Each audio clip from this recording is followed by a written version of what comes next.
Hi, and welcome again to this latest episode of La Plata Ward 4 Update Podcast and Video. This is David Jenkins, La Plata Town Council member from Ward 4, and your host for this podcast and video, which are now both available on YouTube and YouTube Music. This episode is a follow-up to my August 13th, 2024 podcast and video entitled Speed and Traffic, and the article in the latest town newsletter. There is a need for traffic calming options and for community and town cooperation to develop a program to reduce speeding in our residential neighborhoods. This is not only in my neighborhood in Clark's Run, but in many neighborhoods across La Plata. I know from talking with residents this is a big problem.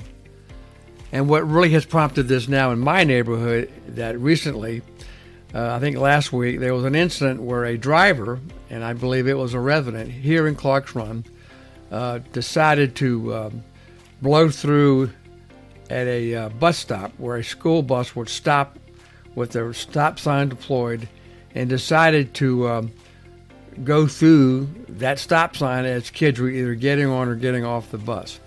So that's really dangerous. And then literally last week, October the 28th, I was walking in my neighborhood at 9 o'clock in the morning, and two cars, right after another, decided to blow right through a stop sign, clearly marked stop sign.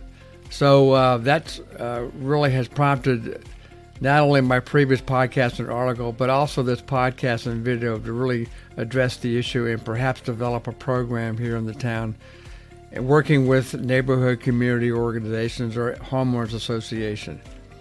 So a lot of things I hear from residents is, again, this concern about speeding in their neighborhoods, and believe that law enforcement, that is La Plata Police, should have more enforcement giving out tickets.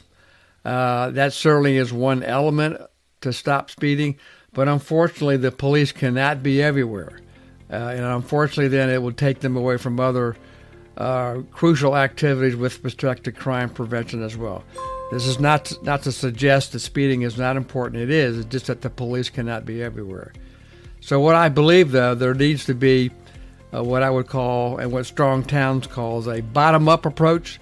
That is, pressure or advocacy from the community to the town to see how we can work together with the town and the police to develop a neighborhood programs to reduce speeding. So let me first go to this first slide to talk about what is traffic calming. So this is just a graphic from a report called Streets and Sidewalks, People and Cars, The Citizen's Guide to Traffic Calming, by a well-known traffic advocate and safety advocate, Dan Burden. I'm not going to read this, but it really is an attempt. Traffic calming is really an attempt to slow vehicles on streets where drivers are travel at higher speeds than is desirable. In most residential communities here in La Plata, the speed limit is either 25 or 30 miles an hour. So that's the basic issue, is to try to slow down traffic on residential streets. So this next slide, one way to do that is what they call tactical urbanism, short-term projects that hopefully can bring about long-term change. And what I mean, what is defined as tactical urbanism is an approach to community building. That's important. Community building using short-term, low-cost, scalable projects intended to catalyze or to generate long-term change. And so that's, again, the key word here is community building. That is, get the neighborhoods, the residents involved in their neighborhood to fix the problem they know and have a lot of knowledge about. So typically for most projects of this scale or these types of projects, it takes a long time. This particular graphic just shows, we're typically focused on long-term, very expensive and slow projects. Sometimes there's lack of transparency, and frankly lack sometimes of public mistrust, and then it's somewhat static and inflexible because it's a long-term project. This is probably not a fair example, but for instance, the La Plata project we've been working on for 3.5 years is the radio station road walkway. You know, we've been working with our staff in the state for almost 3 years at a very substantial cost to build this walkway in town and out Route 6, Charles Street to 488, to Radio Station Road, then up to Roserick Road. But again, we've gotten a lot of state money, but again, it's still after 3 years, it's not built yet. So that's the problem with trying to do these kind of projects. We tend to focus on the long-term big projects. And what I want to emphasize is your demonstration, quick action, hopefully low-cost projects to get the town and the community involved to fix speeding in neighborhoods. So this is one methodology where you test it, where you do a demonstration, you test a project, you plan it, you implement it, and you test again. And that's the idea, is to learn, try new ideas, you build trust, you actually do the project, you see what happened, and then you look at the data and see what came out of that. And I'll give you an example of that later on in this video. But that's just a brief overview of how maybe we can speed up the process, while at the same time not necessarily spend a lot of tax money, but perhaps lessons learned that we can use in other short-term or low-cost projects. So what are the benefits of traffic calming? At the community level, people work together in new ways, so we get the community engaged. This process can cover what works, but also what doesn't work. And we don't necessarily have to spend a lot of money to understand what works and what doesn't work, because it's a demonstration type project.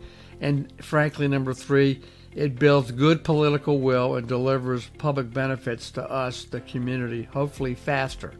I think that's important. So this next slide is from Smart Growth America.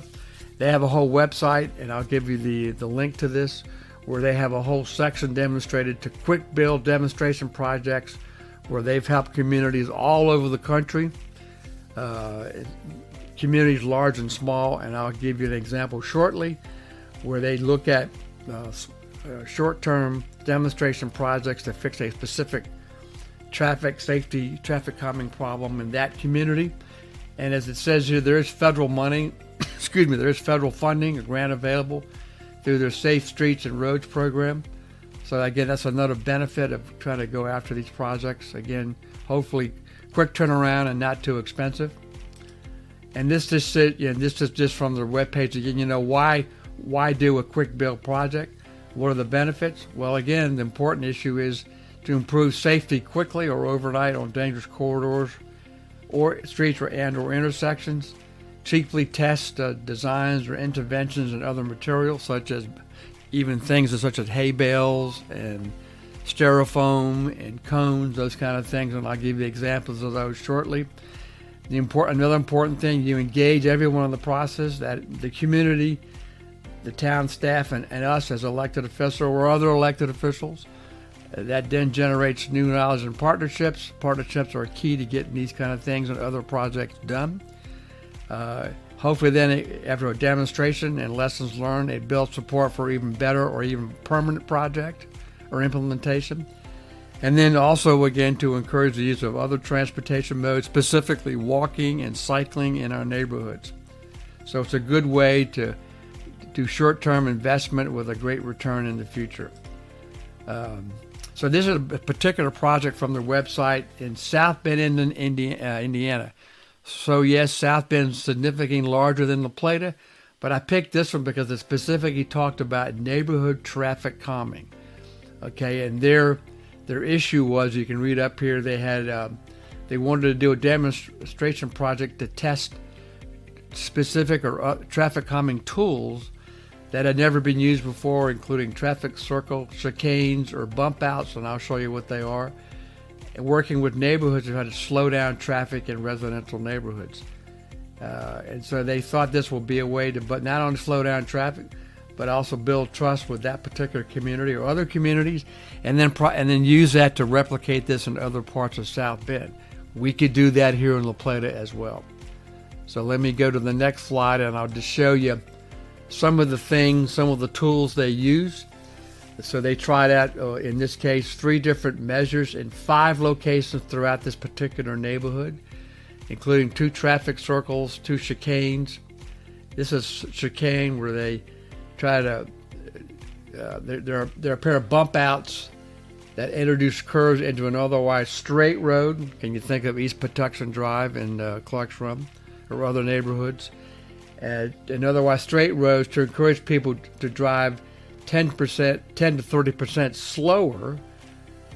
And that would be great in neighborhoods. They also try what they call bump outs, where they strategically place narrow streets or intersections to encourage, again, people to slow down. That gives you an example of what that looks like. And then traffic circles. That's at around center island to intersections, so drivers must slow down and change direction to navigate around the circle. I was on a video call today with Smart Towns where they gave an example of that, just like this. In this case, I think that's probably just a bale of hay. So it's quick, easy. It gives an idea for people to slow down at particular intersections. And I actually have an idea from this gentleman from Strong Towns about how we could do that perhaps here in Clark's Run at one particular intersection, specifically the intersection where I saw the 2 residences blow through stop signs. So that's a great possibility. Again, quick demonstration project to see if it works. So this is just what they mean by traffic circles, bump outs, or chicanes. This next slide just shows how that implemented using art, and the town is pursuing, we haven't done it yet, but they are pursuing ways to do art for crosswalks at different town streets. Perhaps we could do that here in Clark's Run or other neighborhoods. We could paint the sides of the road, or again, to make drivers visualize a narrow lane, a driving lane, and that is to slow down. So here they are painting the traffic circle. You notice the temporary construction materials. Here's a chicane or bump out, and you can see the different paint, plastic tubing, and again, you see the community actively engaged in this. So again, this was focused on a particular neighborhood in South Bend, Indiana, to slow traffic down on residential streets, the same issue we have here in La Plata. So I'm not going to read all this, but so they actually measured the results of this particular project in that particular neighborhood. And they have documentation that said the traffic did slow down, they measured traffic speeds. The share of people driving 25 mile or less increased at the 5 intersections before the project, but before the project. So they were trying to slow the traffic down, and you can see that the graphic here of how they were driving before and after the project. But the real lessons at the bottom here, number 1, temporary demonstration projects are again a great way to test out new ideas without a lot of investment, but it also then builds trust in the community, that is between the town and our neighborhoods and the neighborhoods with us at the town. So again, that's really one of the lessons learned. And again, I'm going to give you the links to all this material so you can read this for yourself. It's a lot of good information. And then there's other examples of what other cities are doing. So this is a website from Indianapolis, Indiana. Again, I know it's a much, much bigger city than we are, but it's a good example of how that particular city is using what they call community-powered infrastructure. So they're creating projects in conjunction with neighborhood partners, community groups, to improve their particular neighborhoods. So this is just their website. And 2 specific areas they're working on. They're called Art in the Right-of-Way, and they have policy and programs. So this is a program where they allow communities to celebrate their unique identities by using art within a town or city right-of-way for placemaking within their neighborhoods. And that could be a mural or sculpture. And so this program offers a unique way for the community to work with the town. There is a 50-50 cost share award program, and they've apparently started this in this past spring. And then this is just a link to their policy and guidelines and how a community there can make application to work with the city on this project or these types of projects. The other element is what I talked to you earlier about, tactical urbanism. Again, it's another program that allows community to test infrastructure changes in their neighborhood through, again, low-cost temporary projects. The community can work or will work with the city or the town, in this case in Indianapolis, to develop a hypothesis, collect pre and post data, and project implementation to see whether this proposed project, and the changes would be effective to the issue they're trying to face. In our case, it could be speeding in the neighborhood. Again, it's a 50-50 cost share award program. And so again, they started this in the spring of this year. And again, here's the link, and I'll give this to you, about the policy, how to get engaged, and the guidelines and an application. But again, it's another effort that perhaps we could try here in La Plata. And so I just wanted to briefly talk about this traffic calming that's available. A lot of information. Within the last couple of days, and today's October the 30th, I've reached out to my local Clarksville Citizens Association with this information. I've reached out to them to review this and other information about traffic calming. I also provided this information to the town council at our meeting on October 29th, and then I also sent the information. I emailed them to the town council as well as the La Plata police chief. So in a way to get all of us engaged and perhaps start a dialogue and perhaps a program, and perhaps we can initiate a quick and cost-effective safety program in La Plata neighborhoods to slow the traffic down. And again, perhaps a low-cost, quick demonstration project can begin to start that process.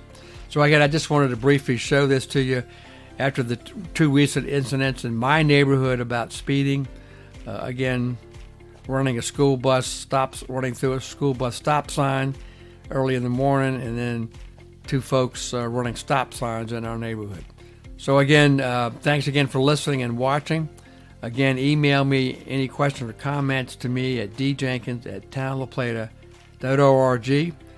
Again, thanks for listening. Stay well and stay safe.